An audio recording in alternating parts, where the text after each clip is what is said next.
আমাদের আজকের recipe garlic onion rice.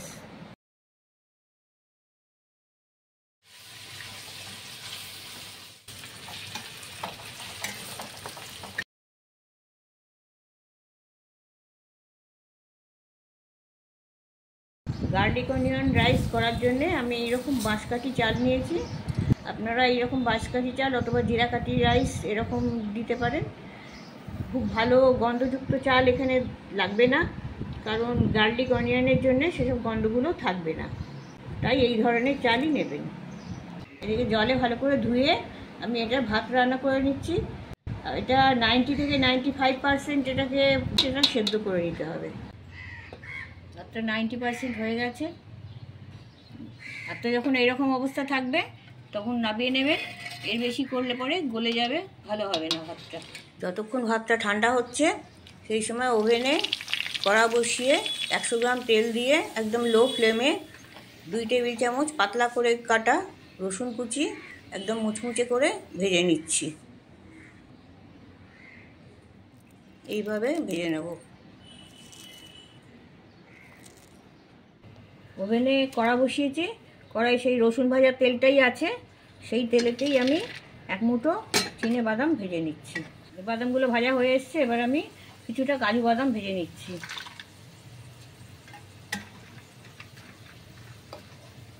এবার 1 চা চামচ রসুন দিয়ে দিচ্ছি, রসুন বাটা।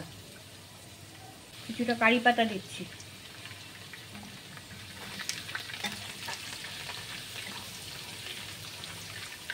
এই পেঁয়াজগুলো ভাতে দেওয়া হবে। এগুলো একটু মোটার উপর কাটা আছে যাতে পেঁয়াজের স্বাদটা ভালো পাওয়া যায়। আর এগুলো খুব বেশি ভাজা হবে না, অর্ধেক ভাজা হবে। 4টে কাঁচা লঙ্কা অর্ধেক করে চিড়ে নিয়েছি, চিড়ে দিয়ে দিচ্ছি এতে। যারা ভিডিওটা প্রথম দেখছেন তারা আমাদের চ্যানেলটিকে সাবস্ক্রাইব করে নেবে। ভিডিওটা দেখে ভালো লাগলে লাইক কমেন্টস অবশ্যই করবে। আর আমাদের প্লে লিস্টে প্রচুর রান্নার সম্ভার আছে, আপনারা একটু দেখবেন, দেখে সেখান থেকে ট্রাই করবেন আর বলবেন কমেন্টে যে সেই রান্নাগুলো কেমন হয়েছে। পেঁয়াজগুলো ভাজা হয়ে এসছে। আর এতে আমি 1 চা চামচ আজিনামোটো দিচ্ছি। এটা অপশনাল, দিতেও পারেন নাও দিতে পারেন। 50 গ্রাম মতন চিনি দিচ্ছি। আমার 1 কিলো চালের ভাত আছে। স্বাদ মতো নুন দিয়ে দিচ্ছি। ভাতটা দেওয়ার পরে আবার আমি কিছুটা নুন দেবো, এখন অল্প দিয়েছি। 1/2 চা চামচ হলুদ দিচ্ছি। 1 চা চামচ কাশ্মীরি লঙ্কার গুঁড়ো দিচ্ছি, মিশিয়ে দিচ্ছি। অর্ধেকটা ভাত আমি দিয়ে দিচ্ছি এতে।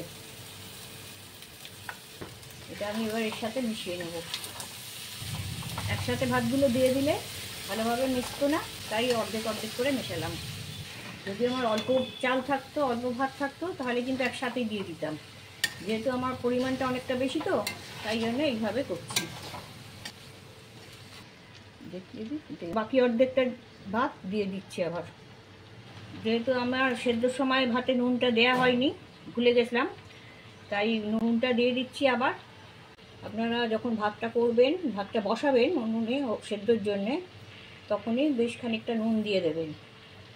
পরিমাণ মতো নুনটা দেয়া থাকলে পরে অল্প একটু মেশালেই হয়ে যাবে। এখন আমি পরিমাণ মতো নুনটা মিশিয়ে দিয়েছি ভাতে। বাকি যে ভাতটা ছিল সেটাও আমি মিশিয়ে দিলাম। এবার আমি পুরোটা আবার মিক্স করে নেব। অনেক পরিমাণটা বেশি বলে এরকম আর্ধেক আর্ধেক করে আমাকে মেশাতে হলো। ভাতটা মেশানো হয়ে গেছে। এবার আমি সবশেষে একটা পাতিলেবু রস এখানে দিয়ে দিচ্ছি।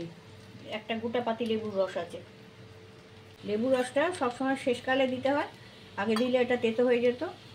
কিছু কারি পাতা আরও 2-4টে দিয়ে দিলাম। এটা টিফিনে, লাঞ্চে কিংবা ডিনারে যে কোনো সময় এটা করে খেতে পারেন, দেখবেন ভালো লাগবে।